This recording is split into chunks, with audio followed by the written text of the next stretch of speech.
Dubai समेत पूरे इमारात के आज के जुमे के खुतबे का खुलासा आपकी खिदमत में हाजिर है।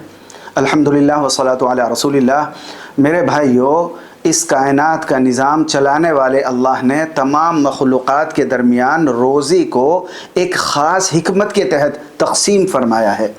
किसी को ज़्यादा नवाजा है, किसी को कम, ताकि इंसान अपनी अलग अलग सलाहियतों के मुताबिक एक दूसरे के काम आ सकें और ज़िंदगी का ये खूबसूरत पहिया मुसलसल चलता रहे। इसी इलाही निज़ाम के तहत हमारे घरेलू मुलाजिमीन अल्लाह ताला की एक बहुत बड़ी नेमत हैं, जो हमारे घरों का बोझ हल्का करते हैं और हमारे आराम का सामान करते हैं। मेरे भाइयों, ये वो अजीम नेमत है जिस पर अल्लाह का शुक्र अदा करना हम सब पर वाजिब है। खुद अल्लाह ताला का फरमान है, अगर तुम शुक्र करोगे तो तुम्हें और ज़्यादा अता करूँगा। घरेलू मुलाजिमीन की नेमत का शुक्र ये है कि हम उनके साथ हुस्न सलूक से पेश आएँ, उनके काम पर उन्हें दुआओं से नवाजें ताकि उनकी दिलजोई हो, और उनसे हमेशा नरमी और खुश कलामी से बात करें ताकि उनके दिल को खुशी मिले। क्योंकि हदीस पाक का मफ़हूम है, जिसने लोगों का शुक्र अदा नहीं किया उसने अल्लाह का भी शुक्र अदा नहीं किया।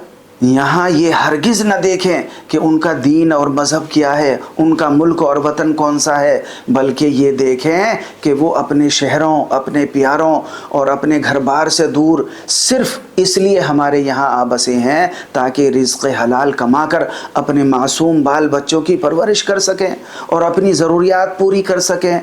वो दिन भर हमारे कामों का बोझ अपने कंधों पर उठाए रखते हैं, लिहाजा उनके साथ भलाई करना ही अच्छे और आला ज़र्फ़ लोगों की शान है।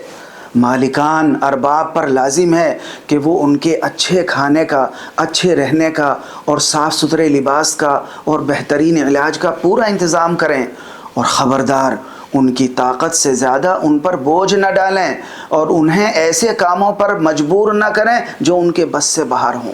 अल्लाह के नेक बंदो, जब भी कोई शख्स अपने घर के मुलाजिम के लिए इंतखाब करे तो उसे चाहिए कि शुरू में ही अपने मामले को बिल्कुल साफ़ और वाज़ेह रखे।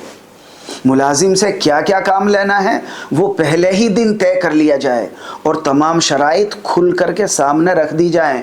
हर मुलाजिम को उसकी ज़िम्मेदारियां अच्छी तरह समझाई जाएं और जिन चीज़ों की अमानतदारी उस पर लाजिम है उनकी अहमियत को खुलकर बताया जाए। जो बात तय हो जाए बस उसी के मुताबिक फिर काम भी करवाया जाए। मुलाजिमीन को ये बात अच्छी तरह मालूम होनी चाहिए